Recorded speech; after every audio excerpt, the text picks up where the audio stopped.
Thank you very much. I have to hold these microphones to get all this taken care of. I appreciate the applause. It makes me think that I shouldn't be talking, but should start singing or dancing or something else. But I can't do those things, so you're going to have to bear with me as I talk.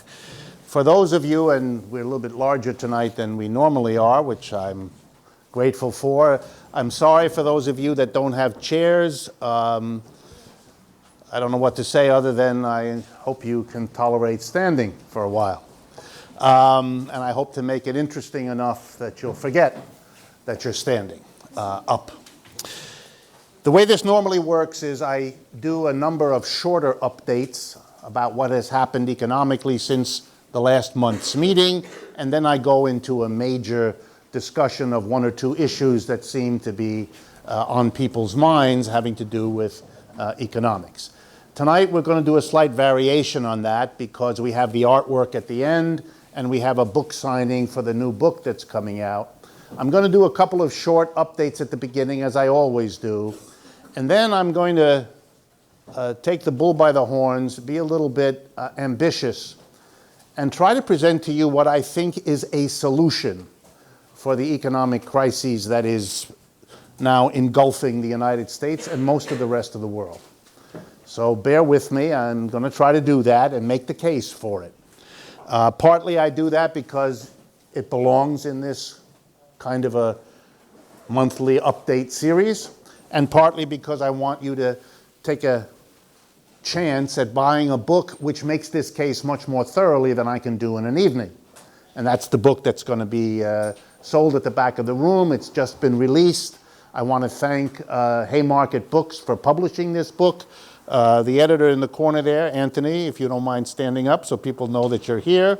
Anthony Arnov, who is the person who worked with me to produce this book and to whom I owe a special thanks for doing so. But if what you hear this evening is interesting, the book is a way to find out more about it and to get the arguments more formally laid out. Okay, so let's begin with a couple of short updates on some things that happened in the last month that we need to catch up on. Well, one of the things that I obviously have to talk about was last week's presidential debates, since they, for those of you that had the courage to look at them, and for those of you that had the courage to sit through the whole thing, even if you were tempted to nod off and go to sleep, which would have been probably a wise decision, all things considered, if at least the substance was of interest to you, then you would have had no reason to stay with it. But if looking at how their body language worked is something that excites you, then of course you should have done that. And that's clearly what the media was interested in and talked about. So I want to talk a little bit about the substance, which means I have to talk about what was not there. Because the interesting thing about that debate was what was not discussed. And I mean that quite seriously. I'm going to give you 3 examples. First, you do know, if you looked at it, that every 4th word I counted was either jobs or middle class. By the end of the talk, the number of times that these phrases had been repeated indicated that no one had ever coached either candidate on how to present anything, because nobody in their right mind would repeat the same term, since it has very little content, that many times. What in the world were you doing? So they talked about jobs. It turns out that both candidates are in favor of having more of them. And they talked about the middle class, and it turned out that both candidates were in favor of the middle class and wanted to protect it from disappearing. Based on what they had to say about jobs in the middle class, it would be very hard to keep the two of them apart or to choose between them, which may be the deeper message that they were conveying. In any case, let's talk very briefly about the jobs. Here's the stunning thing. We are now 5 years into this crisis, started in 2007. At the beginning of the crisis, the official unemployment number in the United States was about 7 million Americans looking for work and unable to find it. At the height of the crisis, 2009 and 10, the number of those people was about 15 million, a little bit more than doubled, to a roughly 10% from 5%. And what we now know is that over the last 3 or 4 months, it's hovered around 8.5%, and then, by a wonderful stroke of good luck, it dropped to 7.8% a few days ago when it was finally announced. Well, let's see, what does that mean? If we went from 5% to 10%, and we're back now to, let's take the government at its word, 7.8%, it means we're not yet halfway back to where we were before the crisis hit. So the recovery is not yet halfway back to where we were, which is to say, no recovery. No recovery. We still have way more unemployment than we did before this crisis hit.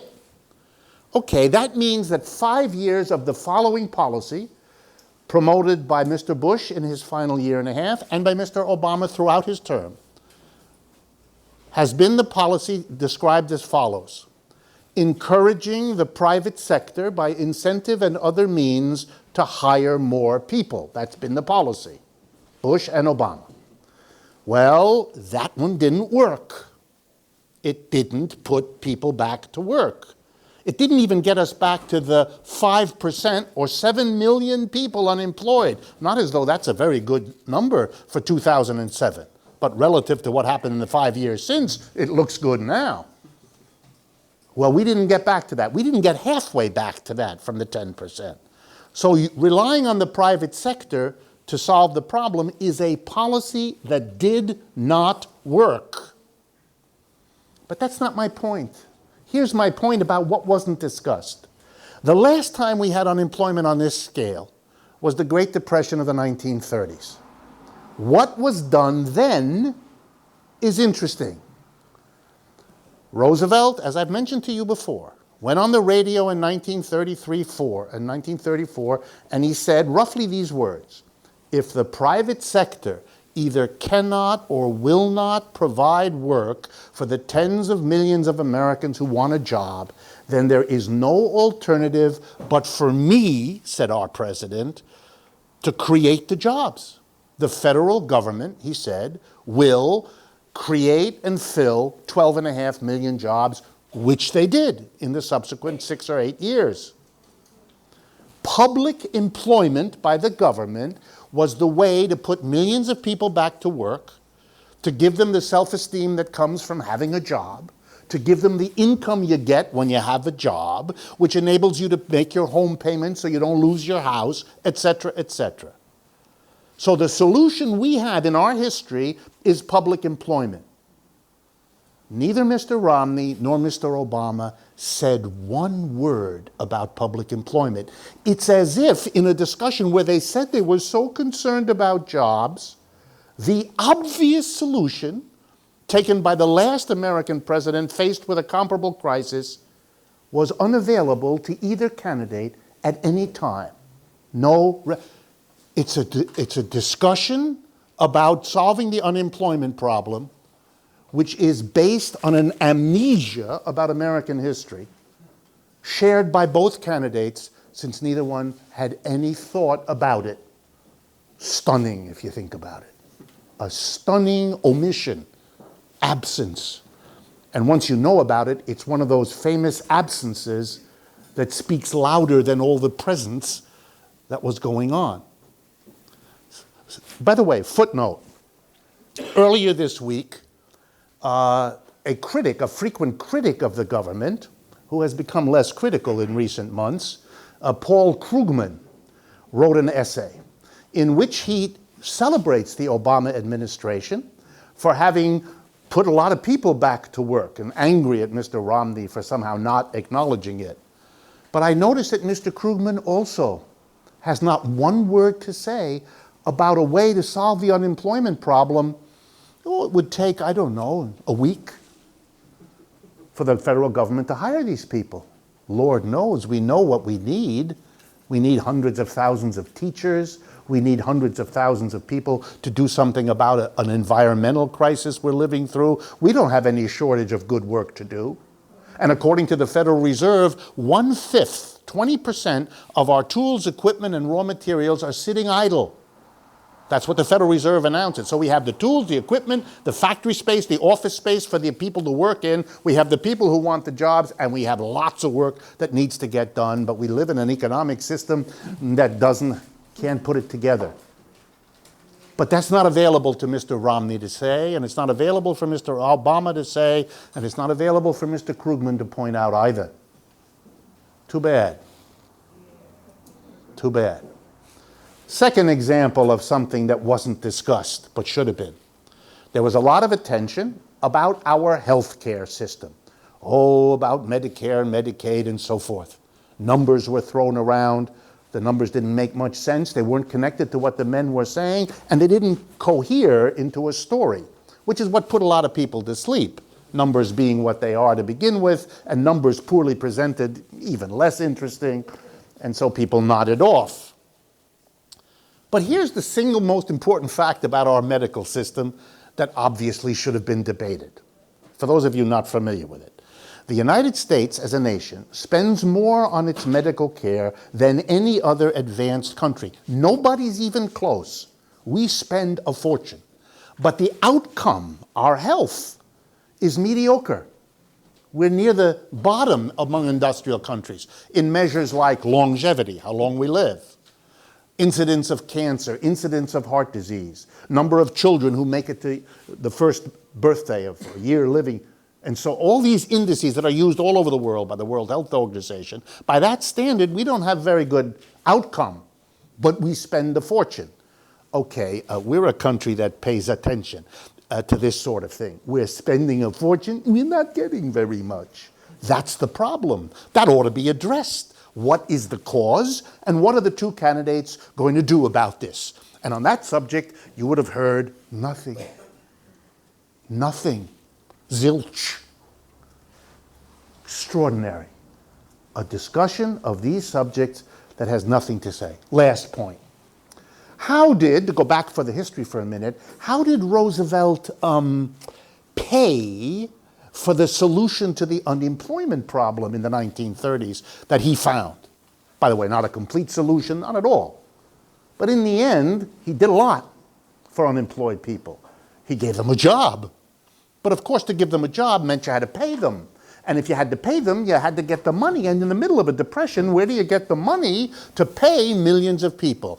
Roosevelt's solution was taxing corporations and the rich, to raise the money to create the Social Security system, which he did, to create the unemployment compensation system. We never had those things before. Those were created in the Great Depression by Roosevelt, and to hire and pay 12.5 million people. Let me say that again. He taxed corporations and the rich. Well, so it might have been an interesting conversation between the two candidates about a public employment program, which I didn't say anything about, financed by taxing corporations and the rich. You would have expected something like that, maybe, but you wouldn't have heard one word. Neither candidate had any thought about anything like that. When they talked about taxes, they competed with one another to cut taxes on small businesses.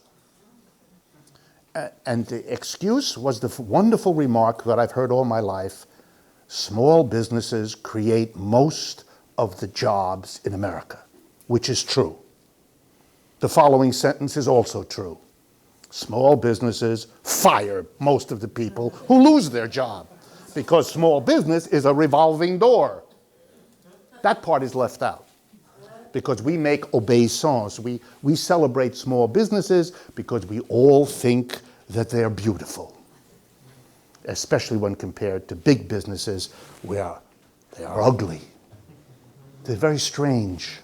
But the presidents went along with it. Not a word about big business, but a lovely celebration of small businesses whose taxes they are both going to cut. Final point. Here's the idea. You cut taxes on small businesses, and then they will create jobs. I'm an economics professor, so bear with me.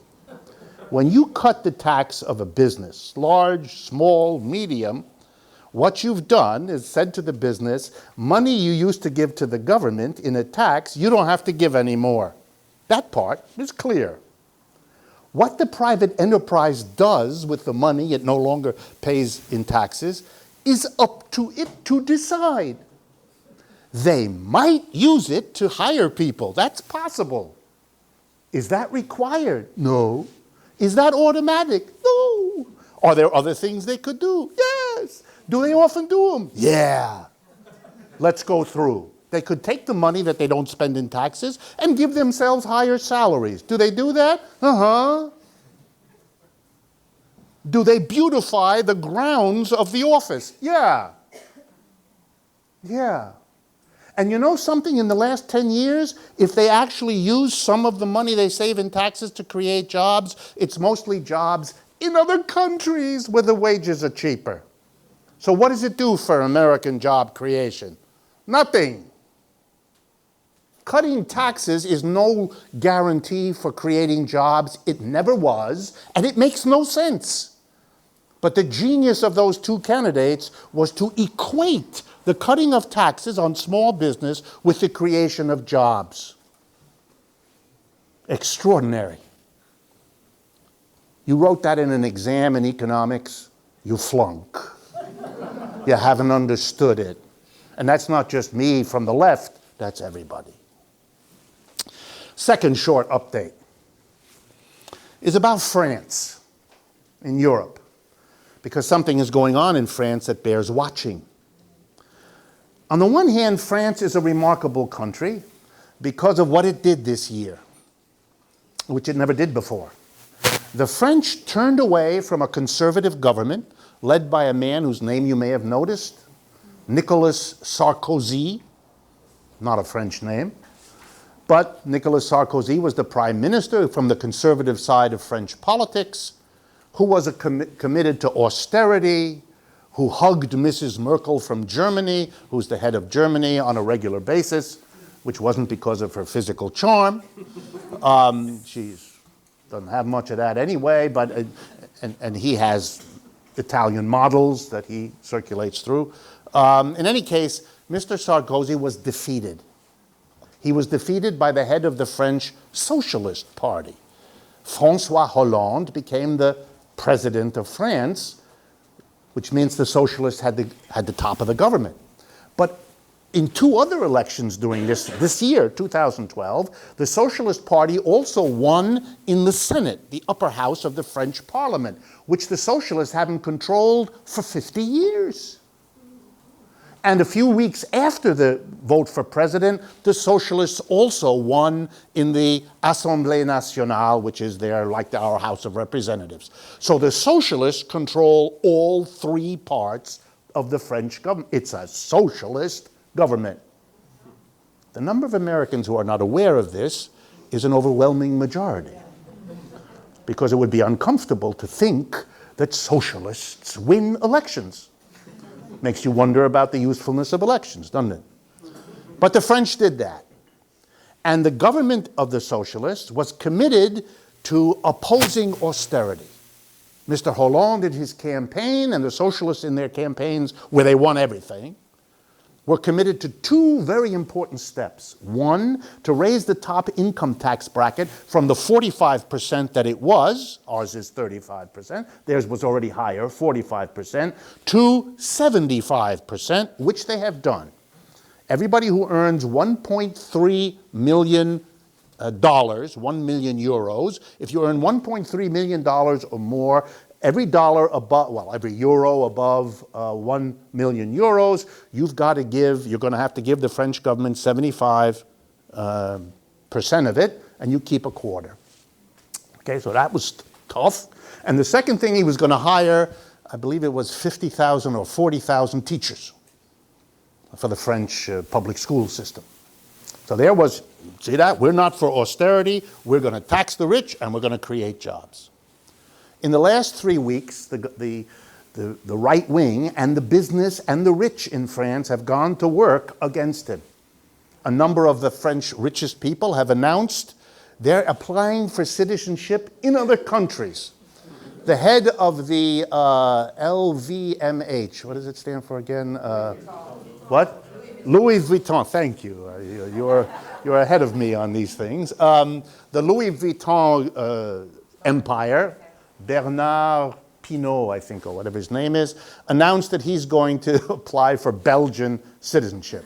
If any of you know anything about French culture, you'll know that the Belgians are, for French culture, what Polish folks are in our culture, the object of jokes.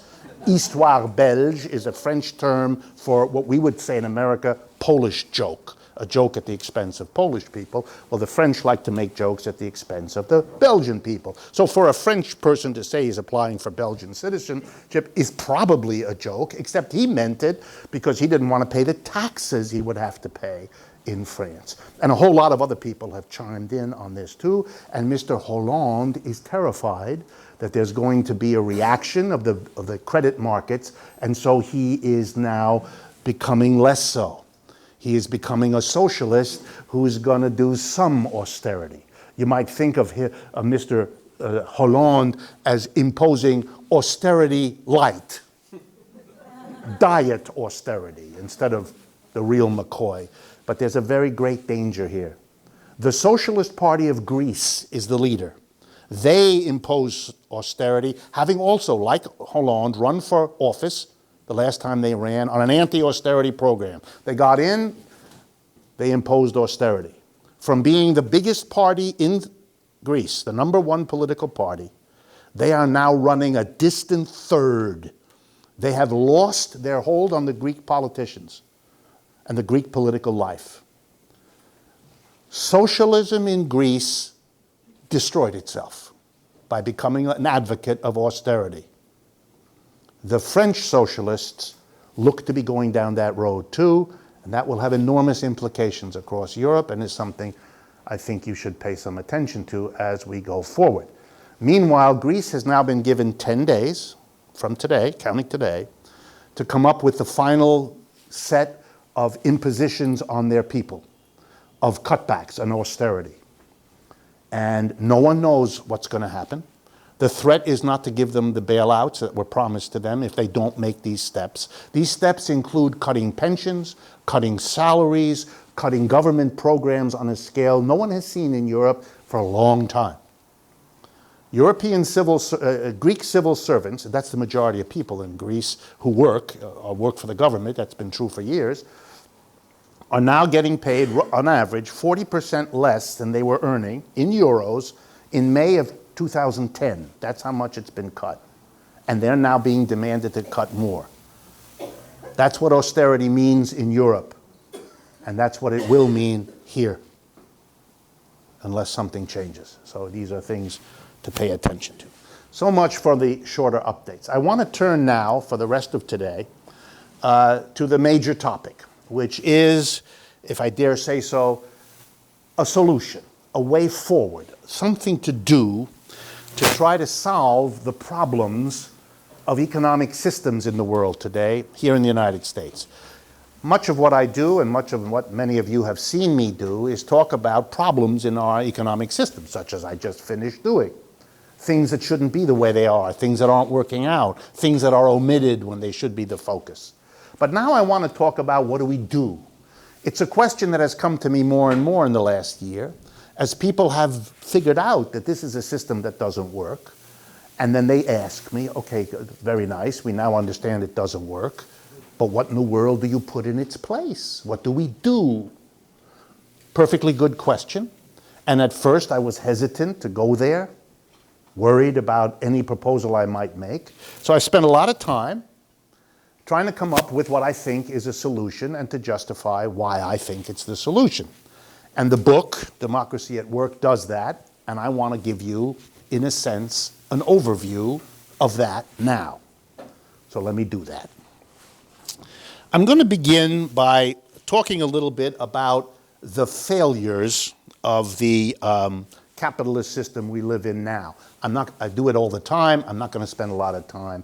I like to come up with one summary way of doing it, so I'm going to use one, but there are dozens. But here's the one. If you take the number, the statistic, called U-6, that's what it's called. It is a statistic about unemployment. U stands for unemployment. -6 is because the Bureau of Labor Statistics in Washington, which keeps the numbers, has a variety of unemployment statistics, not just one. And this is one of them, U-6. By the way, if you're interested, just go to bls.gov, and there you can see all the statistics from the government laid out for you, and that's where economists go to get their numbers, and that's where I go. So what does U-6 measure? 3 things. First, the number of people looking for work who don't have a job. Number 2, the number of people who have been looking but have now given up looking. They answer the questionnaire, I don't have a job, I would love to have a job, but I'm not looking anymore, it's too depressing. The government measures that. And third, the number of people who want a full-time job but don't have one, they have a part-time job. So those 3 are added together. Unemployed, discouraged workers, wonderful phrase for that second group, and part-timers. That number is about 15% of the American workforce, or roughly 20 to 25 million people in the United States. Wow. 20 to 25 million people who want work and can't get it. Now remember what I told you a couple minutes ago. The Federal Reserve measures the proportion of our tools, equipment, raw material that is not being used, sitting idle, 20%. So we have 20% of our machines, our fleets of vehicles, all of our means of production that are sitting there gathering rust and dust, right next door to which 20 to 25 million people who would love nothing better than to work with those tools, equipment, and raw materials to produce output. And if you do the numbers, do the arithmetic, if you put those unemployed people together with those unused means of production, the output, the value of the output that could be realized in our economy right now is in the trillions with a T. 2 to 3 trillion is the estimate. Wow. We have an economy which could generate trillions of dollars of output, more than enough to rebuild cities like Detroit and Newark and Cleveland that are basket cases, to deal with our poverty problem, to help nations around the world. We have it. We could do it, but we don't. Not because of any physical incapacity, but because of the capitalist economic system, which has a rule. Some individual capitalist has to find it privately profitable to put those workers together with that equipment to produce an output. And if no capitalist can, or thinks he can, they just sit there. That is the single, for me, most powerful indictment of the fundamental injustice and inefficiency of capitalism that one could look for. It is a stunning testimony to a system that doesn't work. Okay, what do you do about it? Why is this the case? Well, let me inflect this a little bit. The people who want the credit for capitalism, for being the entrepreneurs, the guiding lights, the genius managers, who are they? Who are they? They are 2 groups of people. First, they're what we call the major shareholders of corporations, the big owners, the ones who own the dominant blocks of stock. And if you know how corporations work, it is one of the privileges of owning stock that you get to select the board of directors of a corporation. The way a board of directors is selected is everybody who has a share gets 1 vote per share. And there's an annual election. It's the law in the United States, as it is in most countries. So every year, the shareholders get to vote. Do you want to keep the board of directors or not? You want to replace this one with this one or so on? And that is decided according to the number of shares you have. If you own 1 share, you get 1 vote. If you own 1,000,000 shares, you get 1,000,000 votes. If you own no shares, which is what most of us qualify for, then that's how many votes you get. Nada, zilch. So most people have no vote in this question. Who has the votes? The major shareholders who own big blocks of shares, they dominate. And so they select the board of directors. And what does the board of directors do? They make all the basic decisions. They decide what the company produces. They decide how the company produces, what technology it uses. They decide where the company will be located. In America, in China, in Nebraska, who knows? And third, finally, the board of directors decides what to do with the profits that the company generates. All the workers, of course, produce the profits, but they don't decide in capitalism how to dispose of them, how to distribute them, what to use them for. The board of directors, and how big is the board of directors? Usually between 15 and 20 people. How many employees can there be? Thousands, tens of thousands, hundreds of thousands, but the board of directors is 15 and 20 people. And how many major shareholders? Maybe 15 or 20 people. We're talking a very small group of people who make all the decisions, and when the economy is doing well, they want all the credit. Things are a little bit different when the economy sucks, at which point they point to all the factors impeding their otherwise brilliant decision-making, and that's where I want to enter. The people who make the decisions, the ones who brought us into this crisis, why do we say that? Because they're the ones who make all the key decisions. Who else are you going to point to? It's not that they wanted the crisis, they certainly didn't. But they run the businesses, they make the decisions, and so they are major responsible for getting us into this crisis. Has to be said. What else could you say? And they've done it before. We compare this crisis with the last time our capitalist system collapsed. That's the 1930s. And that has to be brought back because that's the only standard, the only equivalent we really have to make sense of what we're going through now. Like with everybody, you make sense of a crisis now if you can think of a similar crisis that you or your friends or your family went through at some other point. So that's what we do. And an interesting thing happened in the 1930s. Capitalism tanked. It fell apart. It lasted for years, 12 years, 1929, 1941. But there was a big difference that I've talked to you about before, but I have to bring up again. After 4 or 5 years of that crisis, something happened in America then that hasn't happened yet again. The mass of people reacted and got involved. You had in the United States what you now see in Greece or Spain or Italy and so on, people in the streets. There were demonstrations of tens of thousands and sometimes hundreds of thousands in Union Square, just a few blocks from here, week after week. There were 3 kinds of organizations that got involved. There was the union movement. In a short period of time, tens of millions of Americans who had never been in a union before joined a union. The organization was called the CIO, the Congress of Industrial Organizations, which went to the mass of people and said, you're being really shafted in this crisis. You lost your job, you've lost your benefits, you have no money, and the union is the only institution that's going to help you.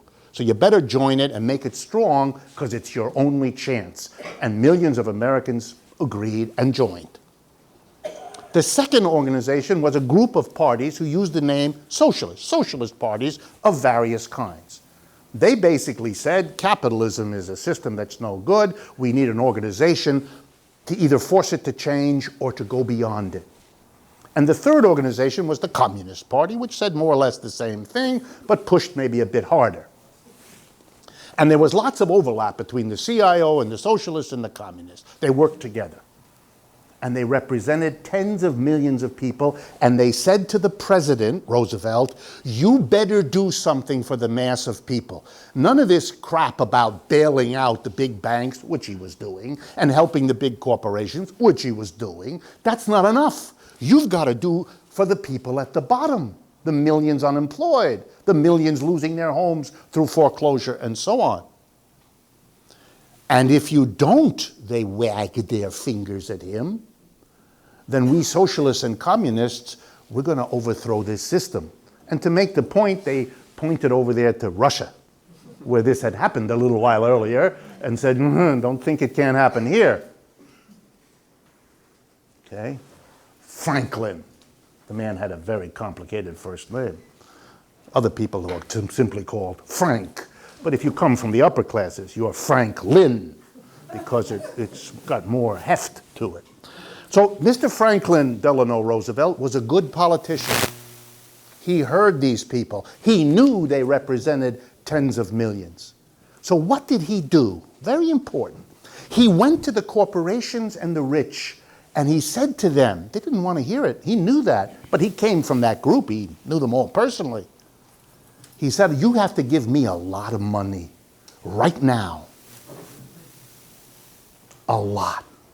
And not only do you have to give me a lot of your money, but I'm going to use it to help the mass of people. Guaranteed to be a tense meeting. And here was his argument.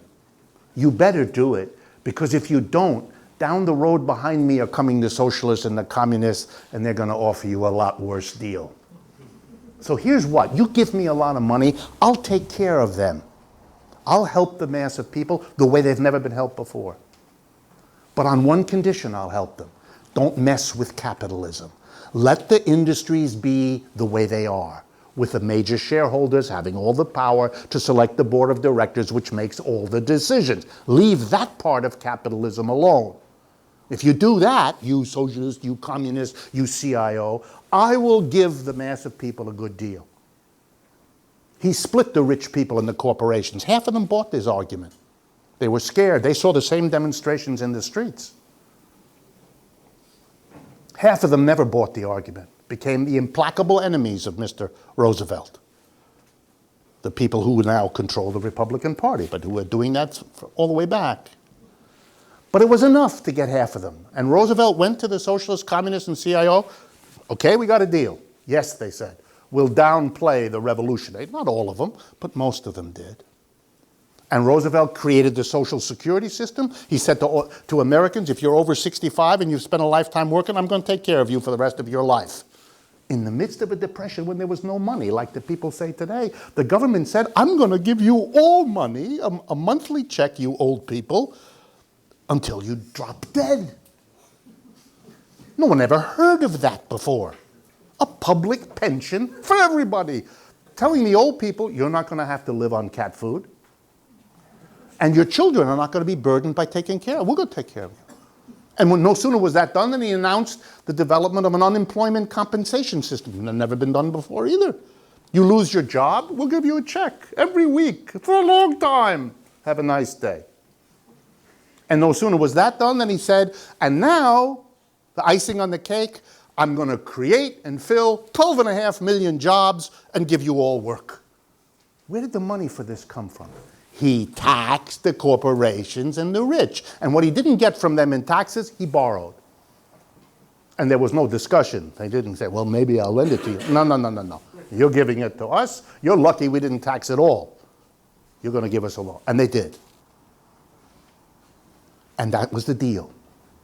And that got us out of the Depression, with neither the revolution of the left, which they feared, or the fascism from the right, which they were also worried about, because that's what had happened in Italy and in Germany.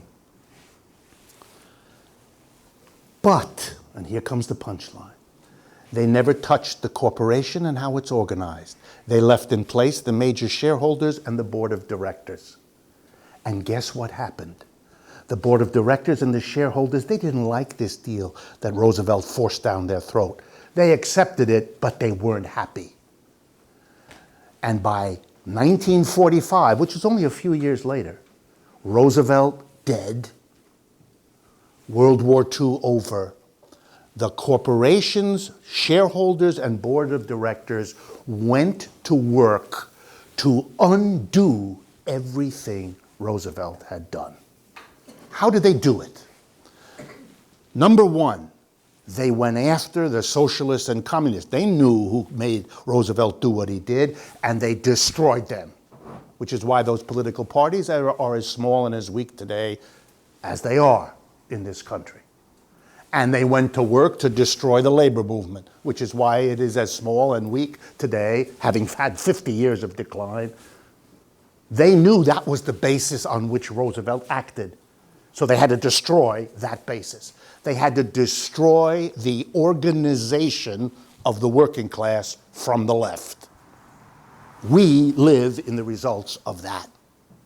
When that was done, or while it was being done, they undid the New Deal. They passed the bills, the laws. They attacked. They took it away. The regulations were deregulated. The government activity was privatized. They took all the steps necessary. And there's a lesson there, isn't there? The lesson is, if you don't change the organization of enterprises, then even when you're lucky enough to get a better system, a capitalism that you might call a capitalism with a human face, one that gives you a pension when you're old, gives you unemployment compensation when you lose your job through no fault of your own, one that provides jobs from the public sector if the private sector can't do it. That kind of a capitalism that you can win if you fight hard, as they did in the 30s, will then be taken away if you leave those people in power. Why? Because they're nasty people? No, no, no. If you're the head of a corporation, your job is to make money. The regulations passed by Mr. Roosevelt were impediments. For a business, they wanted to get around those regulations. They made it harder to make money. They didn't want to pay those big taxes. That meant money they couldn't use to build the enterprise. So they saw these things as obstacles which they were to overcome. So of course they did what the system makes them do. They undid it all. The best metaphor for this comes out of American history, and it's the fight against slavery. In the fight against slavery in the United States, which we had, as you know, black slavery in the South of the United States, there were anti-slavery movement, and it split into two parts. One part of the movement against slavery in the United States was horrified that slaves weren't fed very well. They weren't clothed very well. Their families were split up. They were bought and sold, all those terrible things, and they wanted slaves to be better treated. The other people who were against slavery were horrified by that approach. They said, "Are you crazy? The problem isn't that the slave doesn't have the right diet. The problem is that he's a slave. And if all you do is give him a better diet by forcing the slave owner to feed him better, then you're leaving the slave owner in the position to reduce the diet next month, next year. You've left in place the institution that can undo whatever you achieve. That's not smart." And that second group finally persuaded Mr. Lincoln, so he didn't pass a law improving the condition of slaves. He abolished slavery. Okay, here's the punchline. You want to deal with the crises of capitalism, with its injustice, its inequality, its fundamental instability, its waste of people and resources, then you can't just pass a regulation or apply a tax. You've got to deal with the decision-making institutions, because if you don't, you cannot win this struggle. Therefore, my proposal is we got to do that. We've got to change the way enterprises are organized. No more shareholders. No more people who control a block of shares and can then pick the board of directors who make all the decisions that the rest of the workers, the vast majority, simply have to live with. That's out. We can't tolerate that. We're not going to struggle another 10 years to reimpose the regulations and taxes that our forefathers and foremothers did in the 30s, only to have them undone again. I mean, this is absurd. We have to learn from what they didn't do and not make that mistake again. And that means changing the way enterprises are organized. Don't shy away from it. Don't say, "Oh, it's a big job," because the alternative is it won't work. We're living that result. We're worse off now because not only do we have a crisis of capitalism, but we have no organizations of the left comparable to the CIO, the socialists, and the communists. So no one's helping us now. We're just standing there, looking at it all and shaking our heads. So capitalism needs now to be confronted. We have to change the way we organize enterprises. And the proposal here is very simple. Enterprises should be run with the decisions made by the workers in them, collectively and democratically. If 100 workers work there, then the 100 workers make those decisions. If 10,000 work there, they make the decisions. I'm going to come back to that, but that's it. We call those workers' self-directed enterprises. No more board of directors and shareholders. The workers become their own collective directors of activity. Every worker has 2 job descriptions. Whatever tasks he or she does in the division of labor, in the office, the store, or the factory, plus every worker's participation, full and equal with every other worker, in the decisions of a director. What to produce, how to produce, where to produce, and what to do with the profits. And before I go into it, which is what I'm going to do for the rest of my time today, I want to tell you that this is not only the solution to the inefficiency and instability of capitalism, the way I've stressed. It is also the solution to the problems of classical socialism. Quickly, let me review. The Soviet Union, as the prime example, what did they do? They said, we're going to get rid of private property in the means of production, and we're going to take it over by the country as a whole. We're going to socialize the means of production.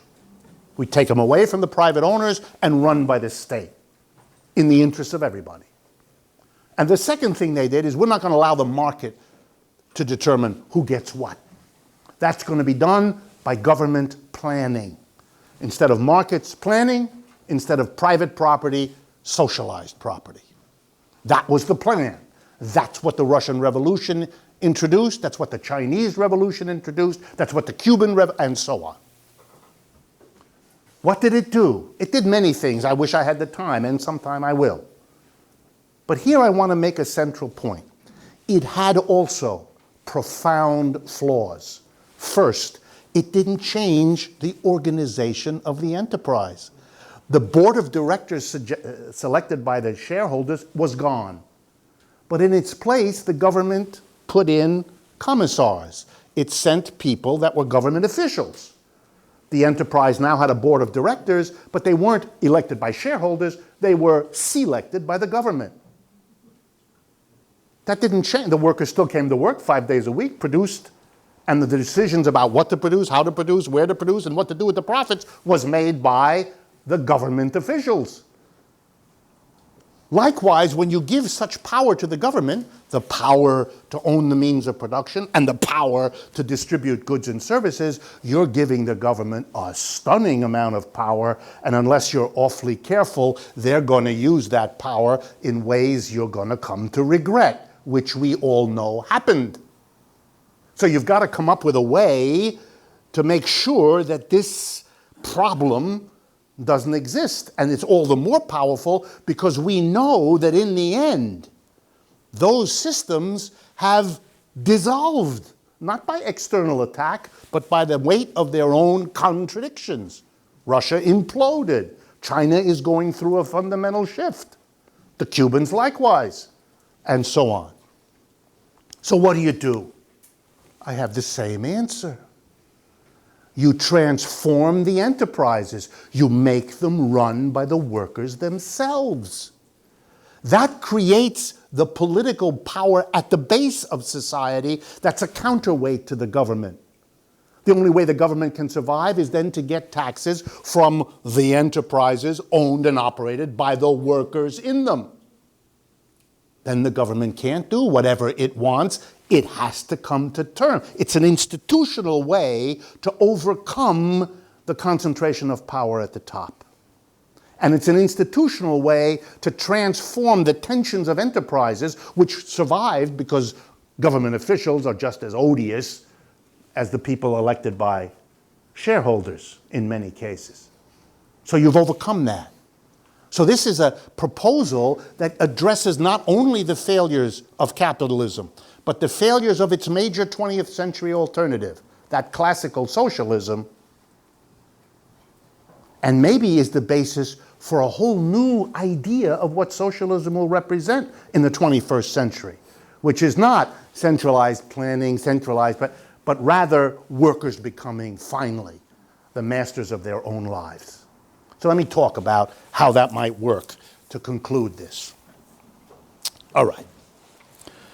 Workers collectively, democratically. I sometimes describe it this way. Imagine a factory or an office. Workers come and they work Monday through Thursday doing their particular job. Friday they arrive, it's a different schedule.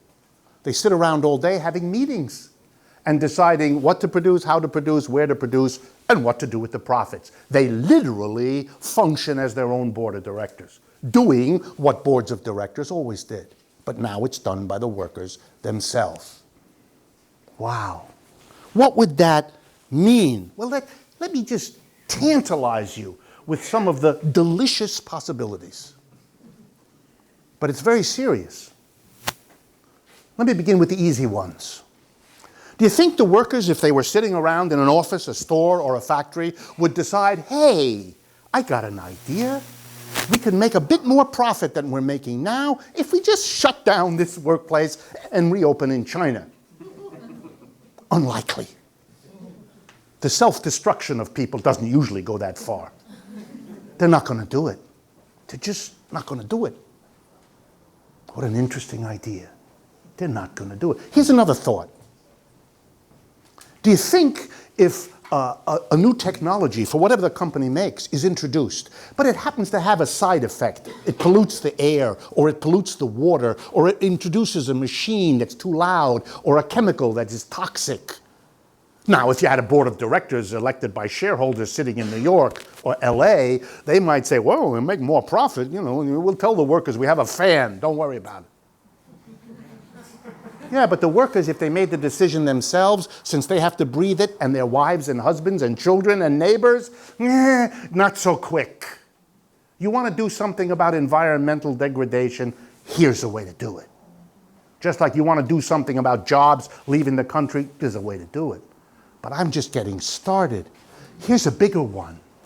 You think if the workers sat around together, making the decision of how to divide the profits that they all produce, which is what we're talking about, would they give a few officials at the top, managers, tens of millions of dollars in wonderful pay packages? Wages, salaries, stock options, bonuses, and everybody else struggles to get by?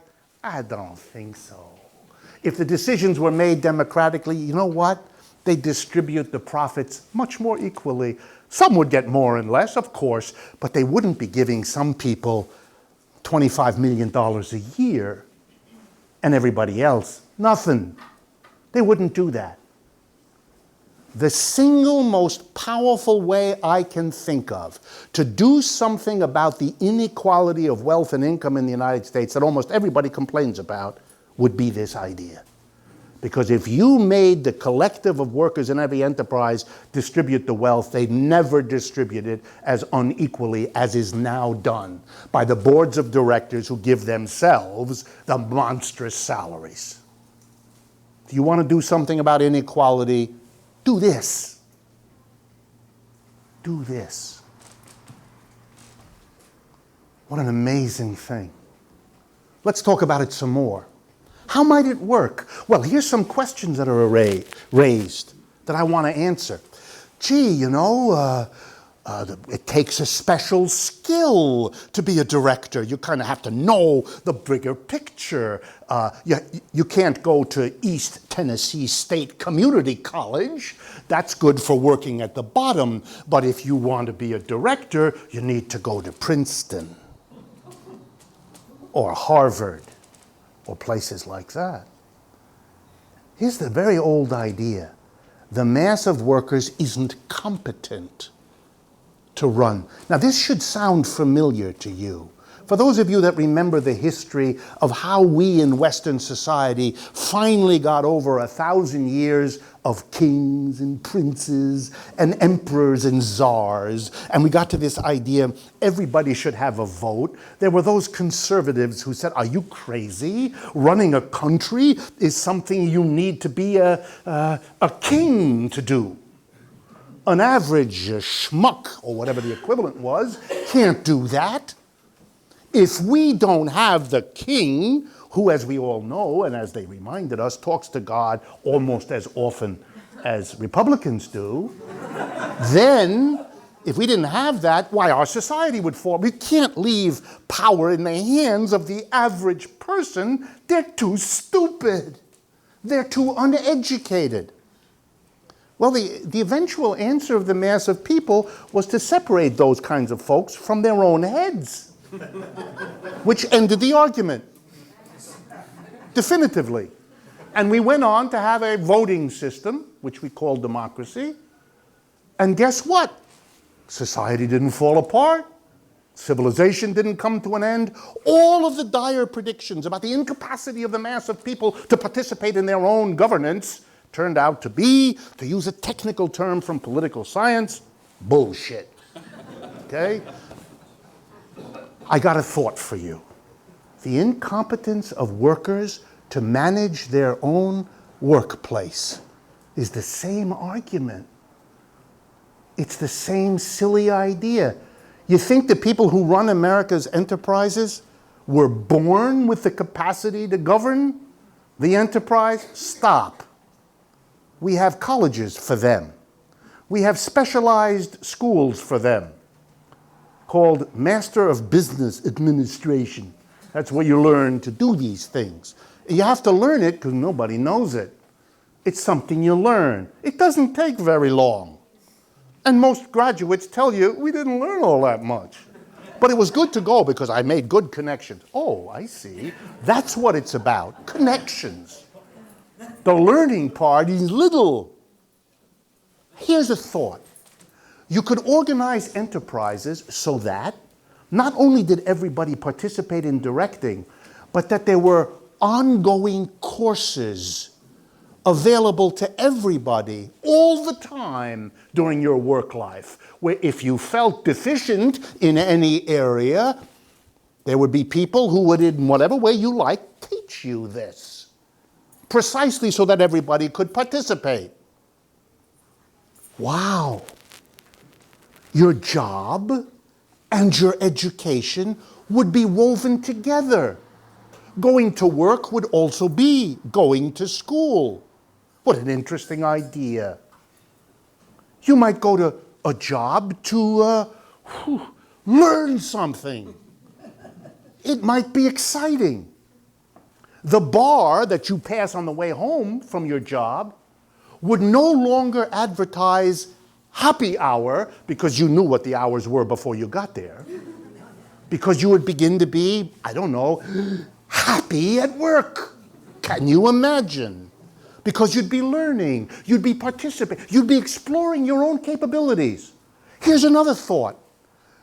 The work is divided, but the people don't have to be. We can rotate everybody. You can be for a while this job and then a while that job. You know why? Because it stultifies your brain to always do the same thing. You want variation. Not just from this technical work to that, but from running the place to letting someone else run the place. Maybe while you're taking a course to become another kind of worker because you'd like to try that. You'd like to develop your skills. What an interesting idea. Does that exist in any capitalist outfit? Very few, if any. But it would be the natural part of this. Finally, we'd overcome the peculiar divisions amongst us. Those who make directorial decisions, who think of themselves as understanding the larger picture, as opposed to those of us who are supposed to think of ourselves as drones. And not the kind that kill Muslims, and not that, but the other kind of drone. The other kind of drone. You know, the one who just does menial work defined by other people. We might then overcome the gap amongst us, the divisions amongst us, the invidious comparisons amongst us. We might do something about human equality that we've dreamed about, but never institutionalized at the workplace.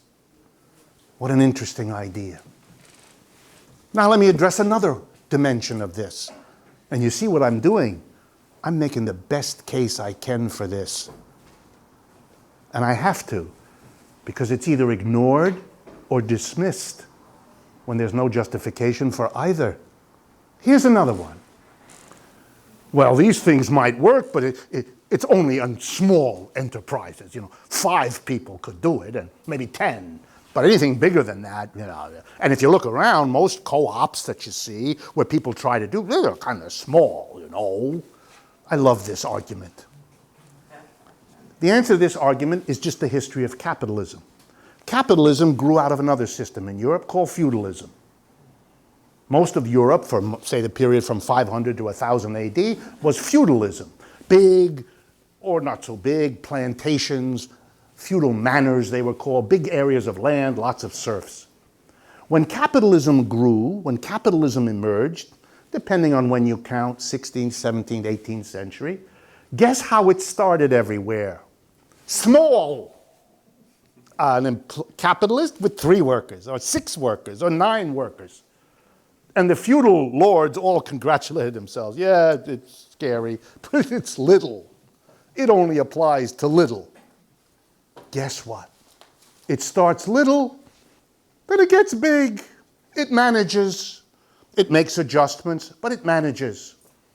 Is that possible for co-ops? Sure it is. Why in the world would you assume otherwise? And in case you did, let me give you the example I've sometimes talked to you about. It's called the Mondragon Corporation in Spain.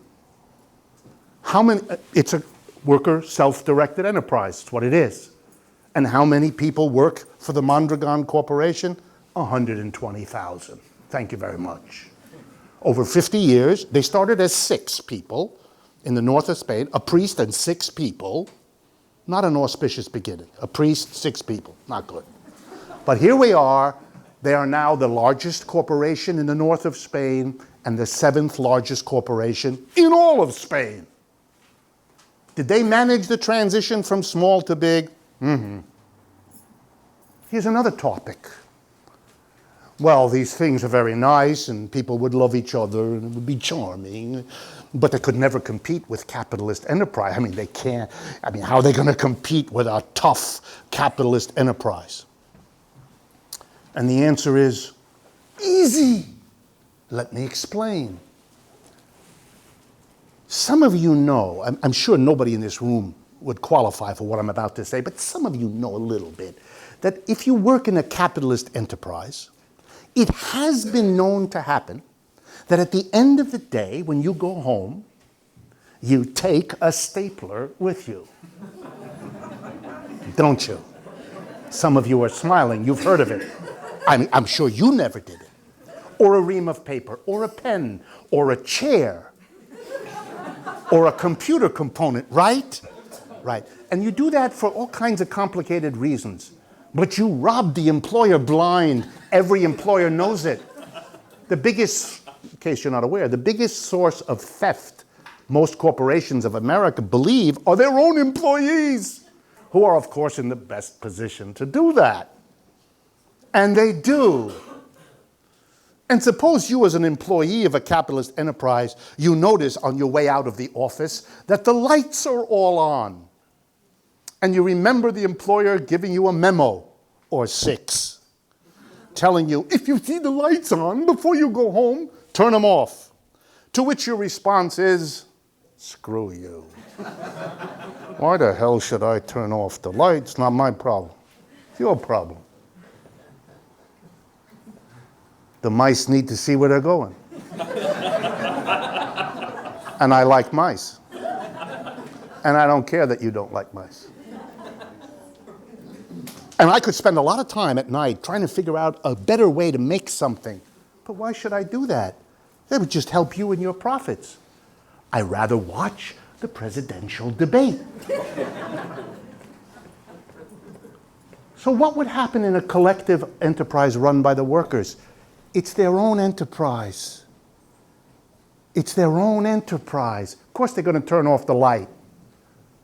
And what the hell would they steal for? They'd be stealing from themselves. And when they can figure out a better way to do something and it makes the business more profitable, it's their business. You know, we say that in America. We say it's not good to rent a house, better to own the house, because if you own it, you care more about it. Oh, if that's true, then it would make sense in the enterprise too, wouldn't it? How come it doesn't apply there? Because it scares the people who own the enterprise. They don't want you to think like that. Fine to think about that about your house. That's not where you work.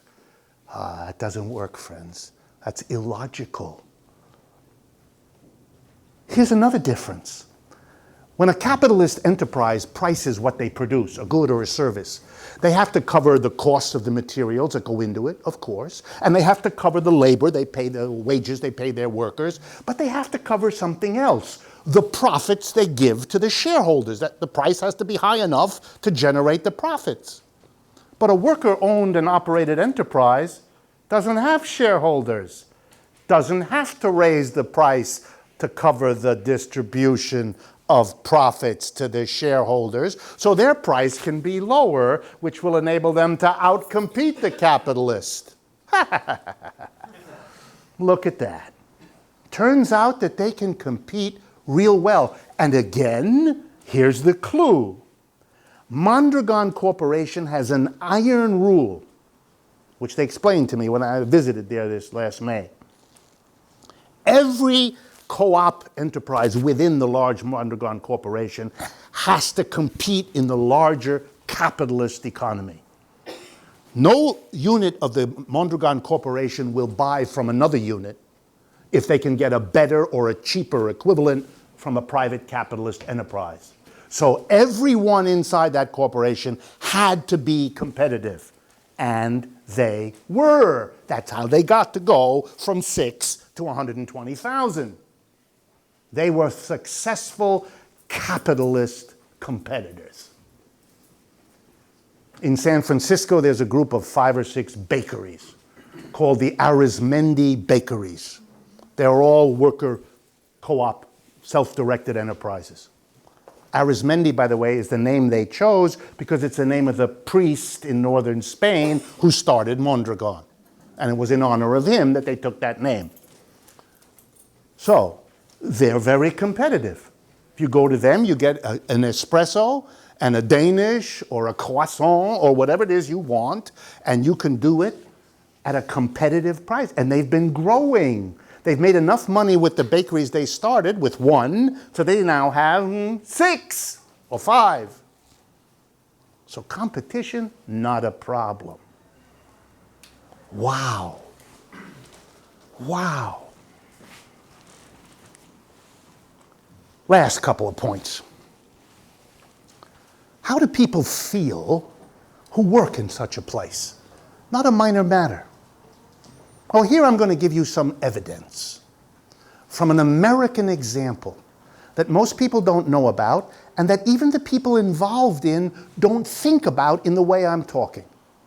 The example comes from the Silicon Valley of California. That strip of territory south of San Francisco down to San Jose, for those of you who know the geography, in which a very interesting thing has happened for the last 40 years. Every year, engineers, typically highly trained, well-paid, working for big telecommunications and computer companies, quit their job. They quit. And together with 10 or 20 others, they take their laptops and they gather in somebody's garage who has an extra garage, and they say, we're going to set up a new enterprise. And when you talk to them, here's what kind of the story you get. We hate working for IBM or Cisco Systems or whatever, Oracle. We have to wear a tie and a jacket. Ugh. We have to come at a certain time. We have some jerk sales manager telling us what we should invent in the way of software. We can't bring our dog. We can't bring our toddler. We can't bring our Frisbee, and we're not supposed to come high.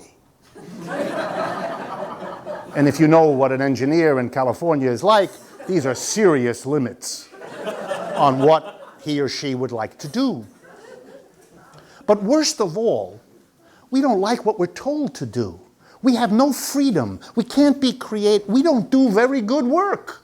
We hate this. All we get is a lot of money. But you know something? We don't need that much. They quit. And they set up a little enterprise. And it's very interesting what they do. They set up an enterprise in which they say, everyone here is equal. No boss, no supervisor, nobody tells anybody. We get together on Fridays and we decide what we're going to do and how we're going to divide the labor. And we decide what to do with the profits from the software that we create. We can come to work the way we want. Loud Hawaiian shirt and louder Bermuda shorts. We are flying because we drank or ate or smoked something before we came to work, and we brought some with us. We have 2 toddlers. We're not sure who they are, but we brought them. And we have 6 dogs. And we play Frisbee with the dogs and with the toddlers all day long and have a wonderful time. No, seriously, here's what they say. We are more creative than we have ever been. We're free. We work out what we want to do together with engineers like ourselves who know what the issues are, what the problems are, what a reasonable solution might look like, what way to go. And we can work together. We make less money, but we love our work. We wouldn't trade it for $1 million. Wow. We're more creative and we love our work. Why are you more creative? Well, we can invent, we can explore, we can do what we wanted to do when we went into this kind of work. And then they point out something very powerful. I remember it blew me away when I first heard it. We have made breakthroughs here in this little enterprise of 20 or 30 laptop users. We've made real breakthroughs, and we're angry because the big businesses, the Oracles, the Cisco Systems, and all of them, they claim they're at the forefront of technological breakthrough. Crap! It's not true. We're the place where the breakthroughs happen. In order to make a breakthrough, you need a different way of organizing. Listen to what they're saying. These people have walked away from a capitalistically organized enterprise. And you know what they've created? A worker self-directed enterprise. And when you talk to them and you tell them, you know, you have abandoned capitalism, they get a sad kind of hangdog look. Because it turns out that most of them are Republicans. They are. And they refer to what they have done as being, ready? Entrepreneurial innovators. And I always say when I talk to them, I don't care if you think what you did was invent a chartreuse banana. You can call it anything you want. You have done what was the dream, and this that gets real upset, of Karl Marx. And on behalf of the Marx who's not around to tell you, I want to say to you, thank you. Very good of you to do this because it allows people like me to use you as an example, just as I'm doing now. So here we have this new kind of enterprise in our midst here in the United States, proving that if you give American workers half a chance, choose you, American worker.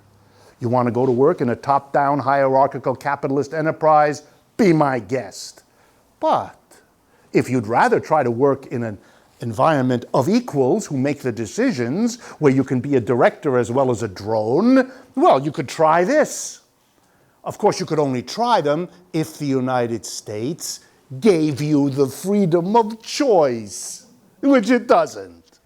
Because we believe in freedom of choice in the supermarket, there should be 27 varieties of toothpaste that you can choose among. But two different ways of organizing your work life? No, thank you. We don't need it. Capitalism, as we all know, is the greatest system since sliced bread. And therefore, no improvement or no alternative is needed. That was a joke, friends. Sarcasm, okay?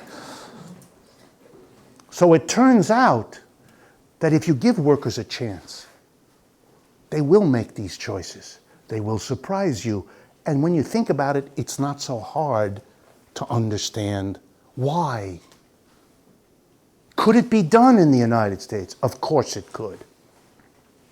Is this a feasible arrangement? No problem at all. So for those of you who think I've painted a lovely picture, but it can't be realized, I gotcha. Here's how we do it. We take some precedents from other places that have done it. First, let's facilitate all the ways that working people who have a little money saved up could pool it to start the money they need to go into business as a collective, as a cooperative. Here's another thought. Let's borrow from an Italian law. I've mentioned it a couple times before, but let me drive it home again. Named after an Italian legislator named Marcora. It's called the Marcora Law. Here's how it works in Italy right now. Been on the books in Italy since 1985. Works like a charm in Italy. They wouldn't let it go. Here's the deal. If you become unemployed in Italy, you have a choice. You can get a weekly unemployment check, just like we do in America. That's choice one. But there's choice two. Here in America, there is no choice two. That's because we believe in freedom of choice. So Italy has a choice two. Here's the choice. Here's the choice.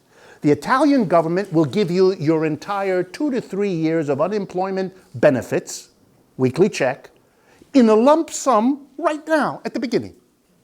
You agree that you will make no more claims on the Italian government for unemployment. You've gotten your whole sum of money. And they will give it to you on one condition, that you find at least 9 other unemployed people just like you who will agree, just like you, to take a lump sum, and then you agree to use the lump sum as a capital with which to start a worker self-directed collective enterprise. And the argument for the law is, if workers start their own enterprise, they will work 5 times harder to make that successful than they would if they went to work as an employee for someone else. An interesting assumption, if you think about it. That's the law in Italy. That's how a lot of worker-directed co-ops that exist in Italy today, that's how they got started. We could do that. We could do that. One more time. We could do that.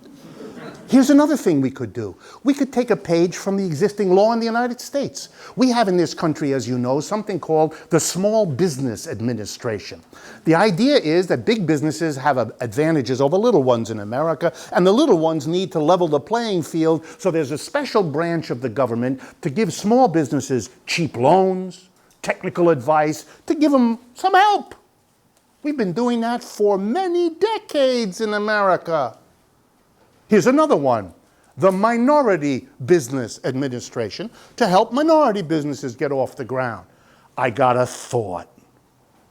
A worker self-directed business administration, whose job it would be to give Americans a chance for a choice by creating and funding and giving technical help to workers' cooperatives around the country. Americans could see what they look like, how they work, what it's like to work there. I have another thought. We could require labels on all our products. And the label would now say not just made in China versus made in Brooklyn. It would say made by a capitalist enterprise or made by a worker collective enterprise. And we as buyers could choose which kind of enterprise we wish to support. What a lovely opportunity to exercise our freedom of choice, which we don't have, but which we talk a lot about, which is a human characteristic. The more you miss it, the more you substitute bullshit about it, because you feel so sad that you don't have it. We could do all those things. So is it possible to do? Yes. That would be the way to do it. Question: would a politician dare do this? Would a politician dare do something that is, at least implicitly, anti-capitalist or critical of capitalism? Well then, let me go back to good old Franklin Delano Roosevelt. He did the unthinkable. He taxed the corporations. He taxed the rich. And he used the money to help the mass of people. And when did he do it? In the midst of a depression, when the government had no money. When you couldn't do anything, like today, cutting everything back. He went against the grain. He supported the mass of people, and he punished the rich and the capitalists. Did that end his political career?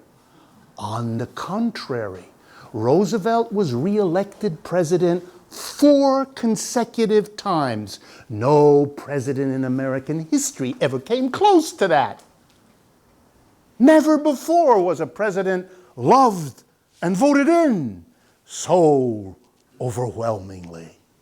So freaked out were the Republicans by this specter of a person that couldn't even begin to overcome, that no sooner was he dead than they rammed through the Congress the law that doesn't allow any president to have more than 2 terms, which is what we have now. That was their answer to the president who helped the mass of people at the expense of the capitalist and became invincible. Poor Mr. Obama comes into office because of popular anger about the crisis vented on Mr. Bush. And now what is the great risk to Mr. Obama? That the crisis that brought him into office will blow him out. Because the Republicans are blaming him the way he blamed them. Sad. Can't go against the grain, he said. Mr. Roosevelt proves the opposite. So it could be done. Sure it could. Finally, and I want to make sure that this point is as clear as I know how. To bring worker self-directed enterprise organization to American enterprise is also a historic act that a generation like ours, yours, could and should and would be proud of. Because what you're doing is you're completing the otherwise terribly incomplete democratic revolution of the last 300 years. Something terrible happened to democracy as we moved in that direction as a reaction to the absolute monarchies of Europe that we came out of. We said there would be democracy in the places where we lived, in our cities and towns, in our countries. We would have voting. We would give people power. But we never brought it into our economic system. We allowed enterprises to develop in which a tiny group of people, the major shareholders and the board of directors, make decisions like kings. The rest of us all have to live. If they decide to close the factory, our jobs are gone. If they decide to use a toxic technology, our health is gone. If they decide to distribute most of the profits to a few people, our equilibrium with other people in the society is gone. We have to live with those decisions, and we participate in them not even a little. Capitalism, as a way of organizing an enterprise, is fundamentally anti-democratic, and it's always been like that. So if you have a commitment to democracy that's more than verbal, you have a problem with capitalism. And you need to think about worker self-directed enterprise as the antidote, as the way finally to bring democracy to the workplace. And isn't it strange that it hasn't always been there? Where do we all as adults spend most of our lives? 5 out of 7 days, we go to work. For most of the hours of that day, we're either getting ready for work, or we're at work, or we're recuperating from work. But work defines us. And if you have a commitment to democracy, that would have been the first place it ought to have been institutionalized, not left out. Leave the workplace out of democracy is to undo your democracy, and you all know it. We all live in a country now that is stunning. The vast majority of people are polled by Gallup, by the CBS folks. We know what the majority of Americans think. And we know that our political leaders simply ignore it. The majority don't want to be in Afghanistan. We're there. The majority long ago stopped supporting the Iraq war. We're there. The majority think the distribution of wealth and income in America is inappropriate. Who cares? We know why. We know that if you have a political system that tries to be democratic, superimposed on an economic system that isn't, the economic system wins that struggle. It buys the political system. It makes sure that the political system cannot function democratically. Because if it did, then we would use our democratic power in politics to undo the effects of economics. If the economy made a few people super rich and the rest of us not, we would use our majority power in politics to undo that. In a sense, that's what happened in the 1930s. So the rich long ago figured that out. They used their money, their capitalist positions, to control the politics. And we all look on as the two candidates debate about everything that doesn't matter and avoid what does. But we shouldn't be surprised. To democratize the economy, you have to democratize the enterprise. And if you don't do that, then your commitment to democracy is as shallow and as formal as our actual democracy is. The form is there, the content isn't. If you have found even some of these arguments in favor of an alternative way to organize enterprise as a serious way to address many of the economic and social problems of our society that are now impacting every life in this room, then do me a favor, think about this. The arguments I made tonight are summaries. They're worked out in much more detail in this book, which we are in a sense here tonight to launch because it's a new book just released last month. And talk to people about it, which is the best way to spread this. But for those of you that have wondered there's no alternative to this system that is so painful, that is so inadequate, there is. And if people begin to understand that and push for it, there's no end to what we can do. Thank you very much for coming. And